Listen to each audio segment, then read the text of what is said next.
Welcome back to ScrivTalk. I'm Leanna George, co-owner of Scrivenings Press and author of the Hopeful Heart series, and I am excited to interview today a new author to the Scrivenings Press family, Rebecca Meek, as she gets ready to welcome her debut novel into the world, Summer at Caroling Creek. Here on ScrivTalk, we like to sit down with our authors and talk about the stories behind the stories, because there's always some interesting research, facts, or something else that just sparks their imagination, and that we really would like to know about. So I'm so excited to welcome Rebecca. Let me tell you a little bit about her before we dig in. Rebecca writes tales that tell of home, family, and leaving a legacy that matters. When not reading or writing, she can be found adventuring with her husband as they live out their own happily ever after. So Rebecca, welcome to ScrivTalk. Hi, it's nice to be here. Yeah, I'm so excited. So Summer at Caroling Creek is your debut novel, which is a special milestone. I remember when my first novel came out and just how thrilling, exciting, overwhelming, anxiety-ridden, that time is. But what does it feel like for you to be sharing this story with readers? I'm super excited to be sharing my story with readers. It feels a bit surreal. It's like a dream come true since I was in fourth grade. I always wanted to be a writer. Yeah. But yeah, it's very exciting, and I'm so excited to finally get this story out into the world. Oh, that's awesome. And we're excited that we get to help be part of that journey with you. So you were our 2025 Get Pubbed contest winner, which for those of people who are watching, we host a contest every year. And you submit your manuscript, and if you're chosen, you get a book publishing contract, and Rebecca won that. So how was that experience for you? And, how did it feel knowing that you'd won and you were going to be published? I mean, you kind of skipped the whole journey of, having to query and wait and reject and all that kind of stuff. And maybe that's some of the process for you. Yeah, it actually is. So this manuscript had been queried to a few different agents and had gotten some, positive feedback, but nothing that was like, oh, hey, yeah, I want to represent you. And so I'd actually shelved the project and was working on some other things. And then I just felt a nudge to submit to Get Pubbed. Mm-hmm. And then ended up winning that. And, the feedback that I got from the judges was fabulous. It was very helpful.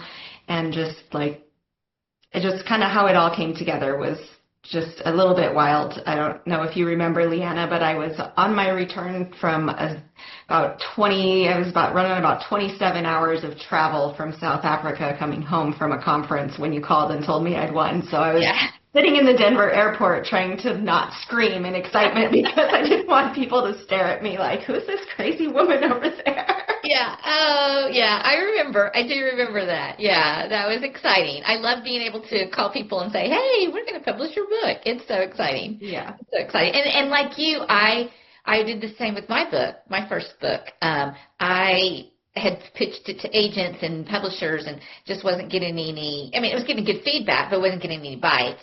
And so I thought it took me 3 years to write it. And I was like, you know what, I'm just going to put this story in the drawer. And if it's not its time, maybe it will come out later. Right.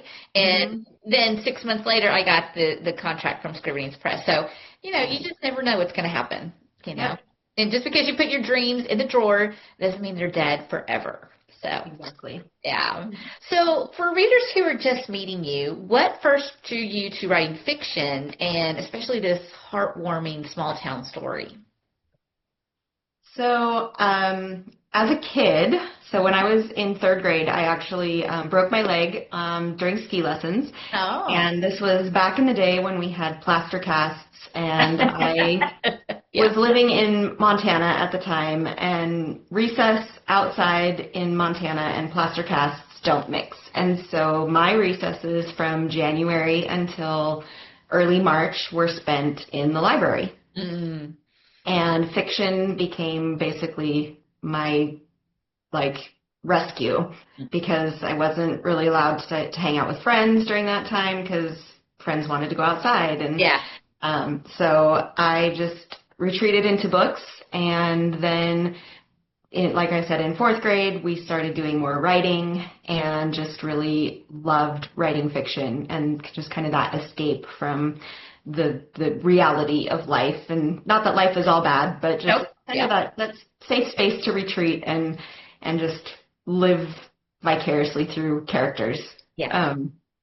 And I really love the small town feel. So I grew up in Missoula, Montana, which is kind of a hybrid. It's, you know, it's not like small town, but it's also, you know, it's a tight-knit community, and different pockets of the town are very tight-knit. And so I've just always kind of loved that, like, that sense of everybody knows everybody, and, you know, just that kind of secure feeling that brings.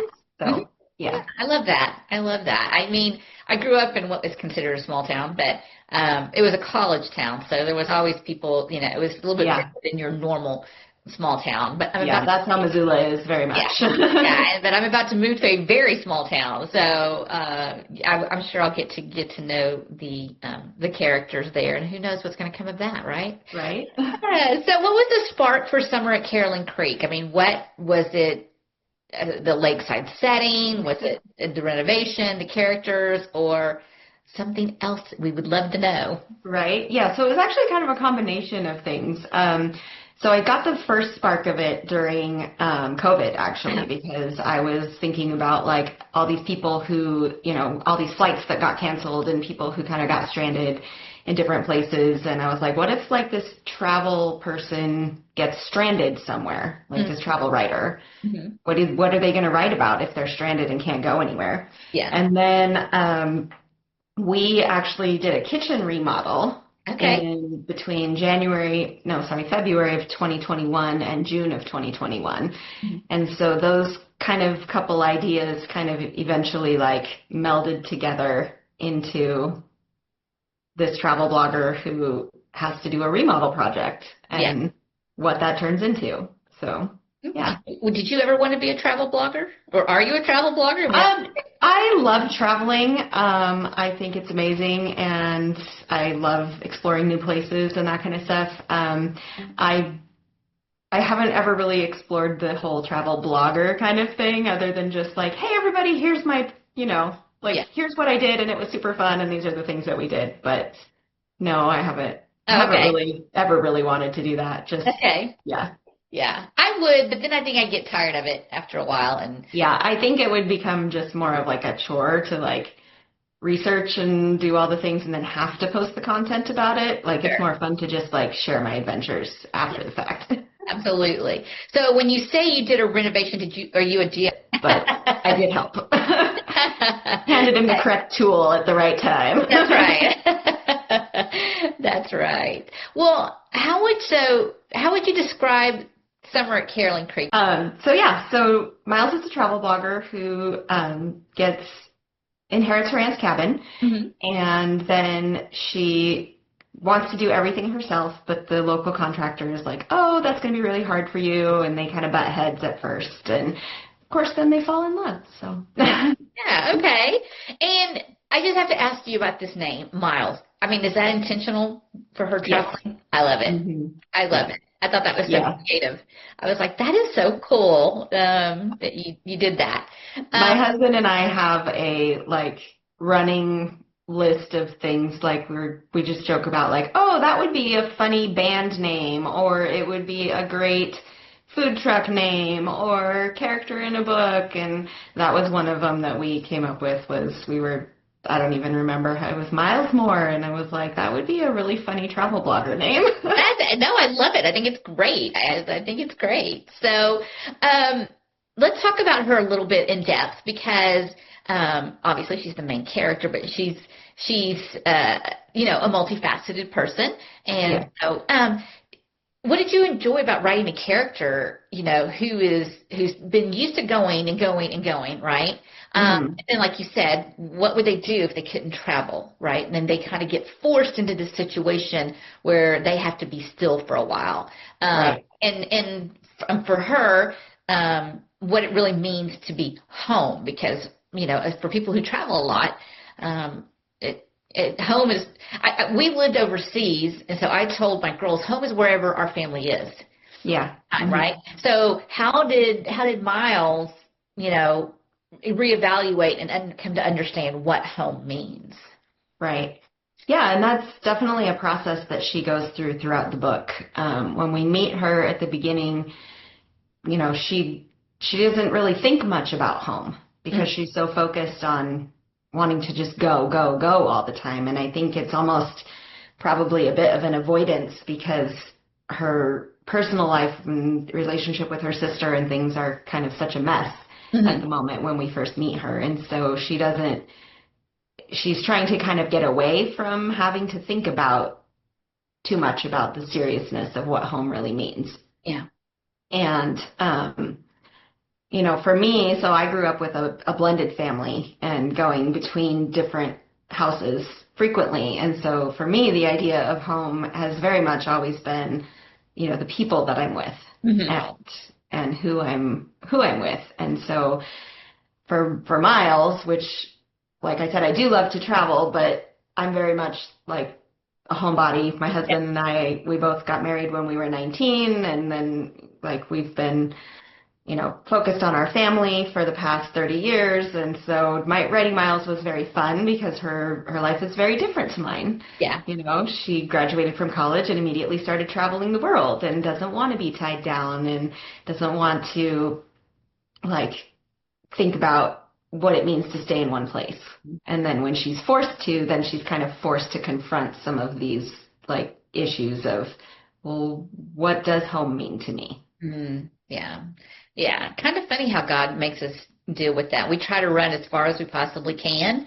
And then he eventually just kind of says, you've been running for a really long time, and at some point you're going to have to deal with it. And now is a good time. Right. Yeah. So, I love that she's independent, she's career focused, and she's determined, right, to prove herself, especially to some contractor. But what is it you want readers to understand about her early in the story, even when she doesn't handle things quite perfectly? Yeah, and I think that's probably, that is what I think is the most important thing to remember about her early in the story is she is an imperfect human. She is definitely career driven and doesn't really want to think too much about settling down. She's got some pressure from some family members who are like, oh, it's time to think about this, and I know just the person for you. And she is pushing back really hard against that and fighting it a bit. And she doesn't always handle things perfectly. And I think that's the takeaway is she is an imperfect person, and that I think it's also important to remember with her that every person's path is different, and she's fighting against being put into a box. Yeah, which is one thing I admire about her is that she doesn't want to fit into one person's mold of what the perfect life looks like. Yeah, and that it makes sense, right?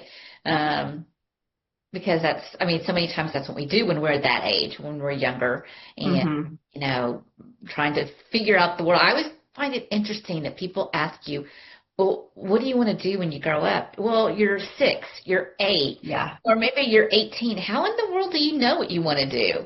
You haven't experienced the world and figured out what you're really good at. I mean, some people do, obviously, right?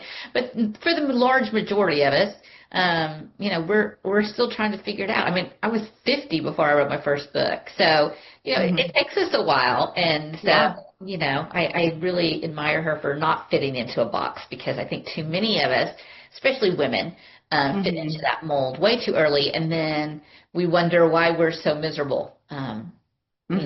Things like that. Yeah. So, Okay, what? I'm sorry, go ahead. Oh, no, I'm good. Okay. I thought you were going to say something else. Well, I want to talk about the cabin. Sorry. I want to talk about the cabin. Do you own a cabin like this? No. Because the cabin itself is like a character in, its own character in the book. So I want to know why a cabin? Did you have a cabin? You said no, but, and how did you just come up with this idea of a cabin? Right. So the cabin is actually based off a small lake town in Montana that we spent a lot of time at as we would go. It's about an hour outside of Missoula. and we would go there for different events and different family things. And my parents were involved in a car club when I was growing up, and so we would go to this little kind of camp type place that had multiple cabins around. And then my in-laws actually ended up living in that same small town during the time period that I was writing this story. Oh. And so that actually was kind of the impetus for the setting, was this, that we were going back to this place that I had gone to as a kid. And so I would love to own a lake cabin at some point. It's not currently in the cards, but I, just kind of that, like, going for the renovation angle, but I knew I wanted it set in a small town, and just someplace that is beautiful. There, without giving too much away, there are some accusations that Miles is just on vacation instead of actually doing the renovation, and so it needed to be a place where that was a reality and not just like a small town tucked in the mountains with, not really a lot of tourism. It needed to have a setting that was desirable. Yeah. So yeah, that's kind of where that came from. I love it. I love it. I always admire people who have those childhood memories of going to this one particular place all the time, right? I didn't have that growing up. So I think that does make it special when you can do that. And, from all the book sales I'm sure you're going to get, you can probably buy the lake cabin that you want. So fingers crossed. Fingers crossed. Although you never know, I might have to spend that money on, going to Greece or going to Ireland or Scotland or. There you go. There you go. Travel blogger. That's right. You never know what's going to happen, right? Exactly. Well, let's talk about Jeff because, obviously he's the counterpart for Miles. And he comes in, right, as a concerned neighbor. And like you said, they, butt heads, don't get along. Why that dynamic? Why did you pick that particular trope, right? As your main guiding, and what was fun about writing that dynamic for them? Right. So part of it, I think the trope kind of picked me. Okay. That was just kind of the story that downloaded when I started thinking about these characters and the setting and what the plan was going to be. I enjoy the enemies to more, like enemies to friends, enemies to lovers kind of tropes.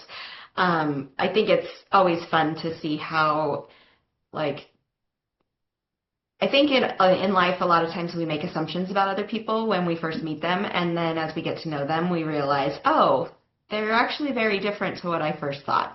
And so that was very fun to write, as far as their discovery of who each other really is and not just the first impression assumptions that they make about each other. Yeah. That was really fun to write. I like that. And I think it's so true about assumptions, right? We are so quick to do that. And so, again, just spending that time with people is just so important. Yeah. Because we usually break down our walls once we realize, oh, they're not the person I thought they were going to be. And it works beautifully in stories like this. So I'm glad that came to you. Well, we know that this is a enemies to more kind of situation, but your story also deals with different emotions. It has grief and family expectations and complicated sibling relationships. So how did you balance those emotional threads with the lighter Lake Town moments? Yeah, that was something that was actually a bit of a challenge for me because when I was writing it, I found myself very easily diving more into the grief and the frustration her sister has with her and those emotions. And so finding that balance was definitely challenging at first. And I think it was just making sure that to keep in mind that this is a romance and this is not like a women's fiction novel. Yeah, that's true. Yeah, definitely. Yeah. And so just reminding myself as I was writing to kind of keep coming back to that, the romance angle and the enjoyment of the lake town and one of the things that I love is that what Miles remembers of the lake town is that it was kind of this like kind of slightly backwards kind of place and not really, and then when she shows up now it's become this like, very modern, like young people are going there for tourism, like other people who own lake cabins, people are fixing up these cabins that used to be like just, I don't know, kind of ramshackle kind of Yeah. places, and now they're turning them into like homes, and it's become very much more modern and desirable. I hesitate to use the word hipster because I feel like that's outdated, but Yeah. it's, very much like people are all the things that people want to do, like paddleboarding and getting coffee and shopping in boutique shops and all those things. Those are all there now, whereas when she was a child, that wasn't there. I think the term you're looking for now is bougie. Oh, okay. Yeah, Bougie. bougie. Good Yeah, to you're know. right. Hipster was there for a while. Now I think it's bougie. Although Okay. I'm not really sure. So let's talk about Aunt Carol, because even though she's passed, she Mhm. has she does play an important role in this story. So Absolutely. talk about that relationship that Miles had with her aunt and how that played out in her growth later on, and all the situations that she's dealing with. Right. So Aunt Carol is kind of Miles's like North Star. Okay. She's like the thing that helps kind of pull her back, when she kind of keeps her grounded. Mm. She functions a bit in Miles's childhood like a grandmother. There's a big age gap between Aunt Carol and Miles and Rachel's mom. Yeah. And so she kind of is more a grandma figure, Okay. which is wonderful because just the backstory, Miles didn't ever really know her actual grandparents, and Hmm. so it's nice to have that figure in her life. But yeah, even once Aunt Carol passes, she still, she thinks about her a lot and really wants to honor her aunt's memory and her aunt's legacy. Yeah. And so that's, like I said, she just kind of becomes that North Star figure as far as keeping her on track. Yeah. Now, I mentioned in your bio, you said that you tell tales that legacy matters. Hmm. So why does legacy matter to you? And Oh, how do you yeah. convey that in your stories? Yeah. So to me, legacy is really, it's the only thing that we can leave behind. Hmm. Like we can leave the things, Yeah. this is why I picked my little setting here because lots of these things in this china hutch have sentimental value. Uh-huh. Um, and we can leave the things, but who we are and the things that we teach is really the things that we leave behind. Uh-huh. Because when I look at these things in my little curio cabinet back here, it's not the things that I think of, it's the memories that go along with them and the people that gave them to me. Mm. Um, and so I think that when I think about leaving a legacy that matters, because we leave a legacy whether we intend to or not, Yeah, that's true. like that's just the fact of impacting other people's lives just through the simple act of living is that we're going to leave a legacy. And so the question is, what kind of legacy will you leave? Mm. Are you going to be intentional about it, Yeah. or are you going to let happenstance take its course and it'll be what it'll be? Yeah. And to me, I think I'm very focused on that intentionality. Yeah.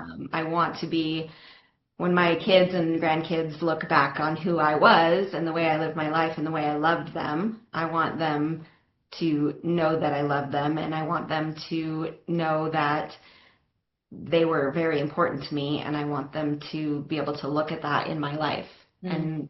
and not see that other things were the priority. Yeah. And I mean, ultimately, like, I want them to know that my relationship with Jesus was the most important thing. But love comes out of that. Yeah. And so I think that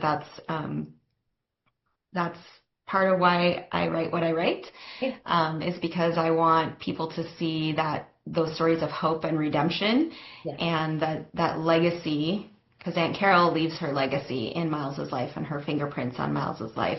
Mm-hmm. And so I do think that that comes through in the book. Mm-hmm. And then her legacy also then impacts what Miles chooses to do.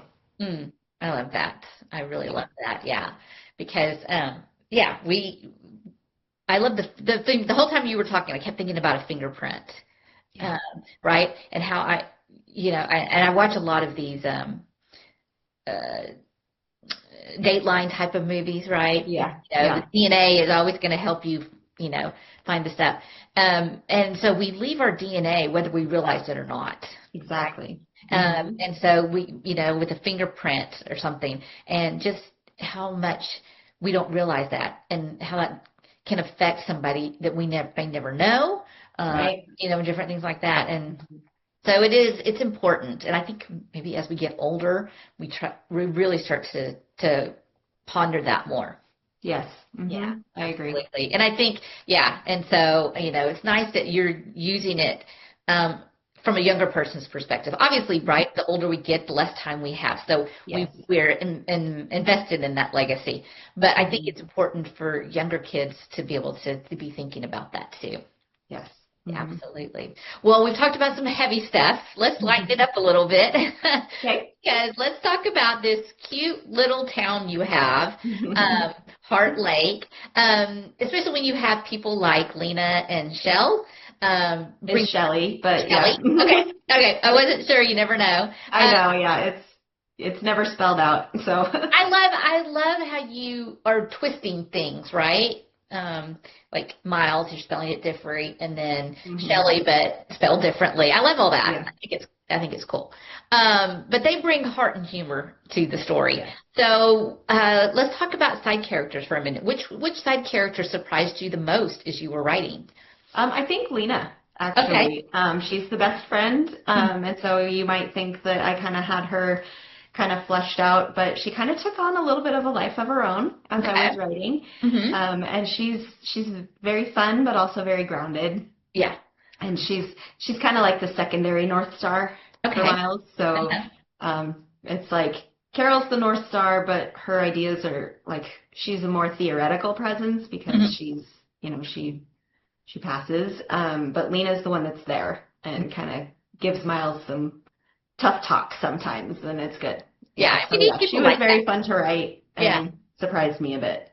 Yeah, we need people like that in our lives, don't we? I mean, absolutely. We need people that will speak truth into us, and be direct with us, and not sugarcoat it, right?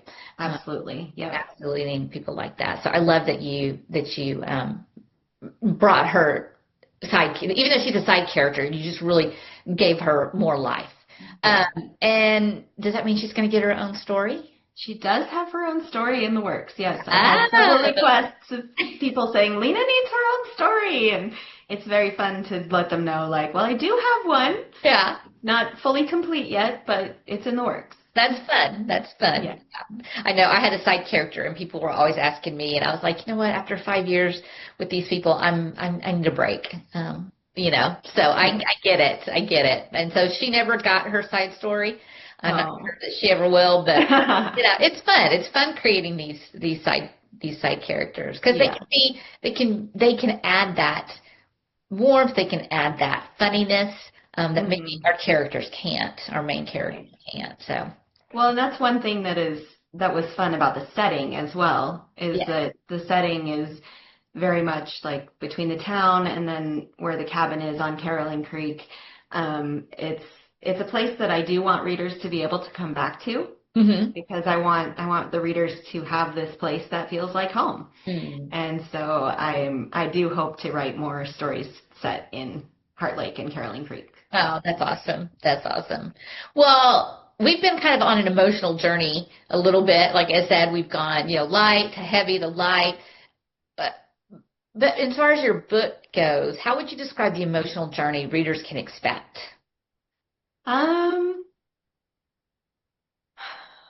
It's a tough question. I think that they're going to find that there's parts where there's some tension.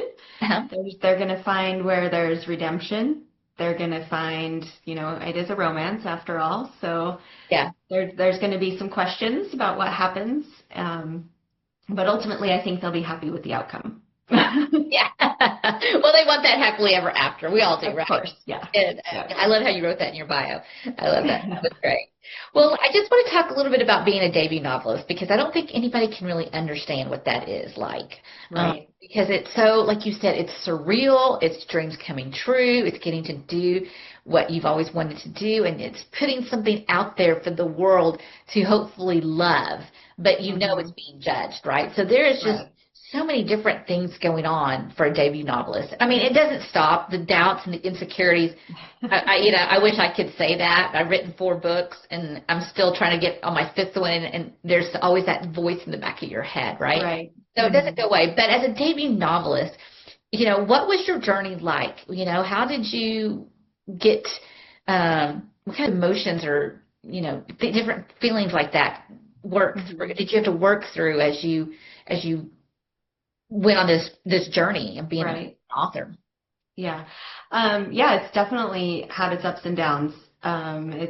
There's days where I'm like, what am I doing? Can I even do this? And am I even qualified to do this? And then I'm like, well, I wrote an actual book, so I guess I am. Yeah. Not many people can say that.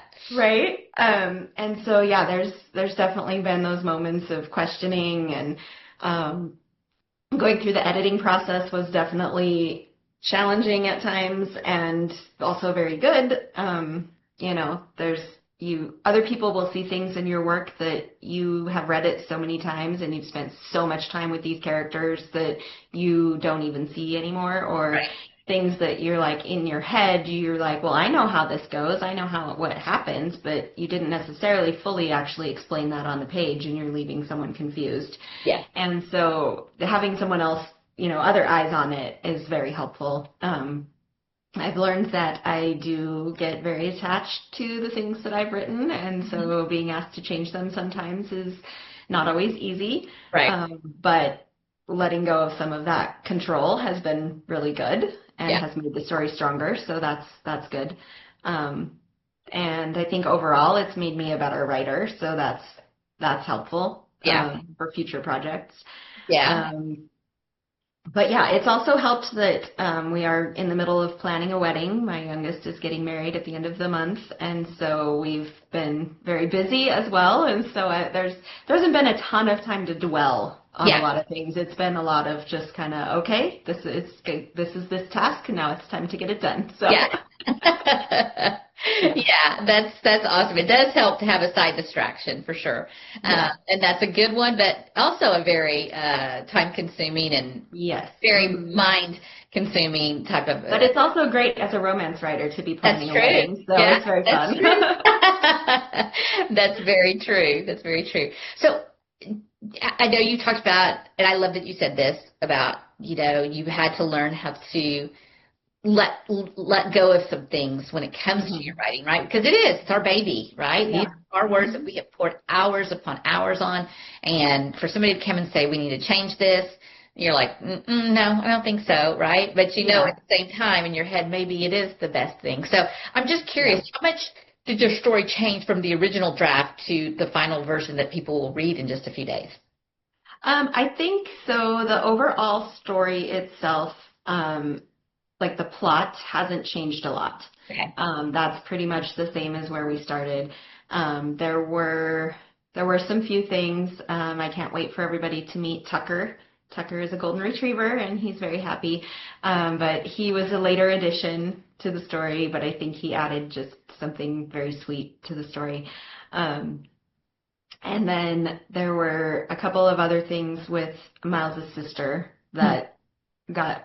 Because as I said earlier, it was a little difficult to balance some of the heaviness with the lighter moments. And so there were some things with that relationship that did get lightened up and changed a little bit. So, yeah. All right, cool. So when people close the book, they turn that final page where it says the end. What is it you want them to walk away with? What kind of feelings or thoughts is it that you want them to carry with them? One, I hope they're satisfied with the way the story ends. you know, it's a romance, so happily ever after, happily for now. Yeah. You know, I hope that they're satisfied with how that turns out. Hmm. I hope that they are wanting more. Yeah. Hope I'm leaving them wanting more about these characters because they are fun. Yeah. You know, they turn into this great little group of friends, and I hope that the readers want to join them again Mm. for more adventures. Um, and I hope that they also recognize that there's redemption in hard situations. Hmm. And I also hope that they can recognize that just that idea of home, Mm. that it can change over the years and it can change based on our situations and our current circumstances. And it doesn't always have to look like one thing. Um, you know, I think that's one thing that I love about the cabin and the renovation is that, you know, Miles has these memories of what the cabin was, Uh-huh. and then the cabin goes through this massive change, physical change, Yeah. and yet it is still home. Mm. And I think that that's a bit of a metaphor Yeah. for how we also can feel like home. We have one idea of what it should be, but then it also can change and morph and become different, and it's still home. Yeah. I love that. It's a very beautiful way to say that. Yes. Absolutely. Yeah. Well, just a few more questions. Now that your debut novel is going to be behind you, what is next in the pipeline for you? Oh, I have so many ideas. So I actually have a couple of manuscripts that are finished but haven't gone through any editing yet. And so that's probably my next step is to look through those and get some editing, get some other eyes on them with beta readers and that kind of situation. Mm-hmm. I did mention Lena's story. Currently working on changing a few things in that and adding some stuff to make it just kind of to flesh it out a little more. And so yeah, I'm excited to get to work on some things. My first half of 2026 has been very full between the wedding, some other things we have going on with our church, and getting this book out in the world. And so haven't spent a lot of time writing in Mm-hmm. the last 6 months. And so I am excited to, once we get this one pushed out into the world, to get back to some drafting and revisiting some stories that need some attention. Yeah. Well, that's Yeah. exciting. And I know that we'll be Yeah. excited to read them, as well as your new readers, who I'm sure will be going, when's the next one? When's the next one? They'll be like, I can't wait.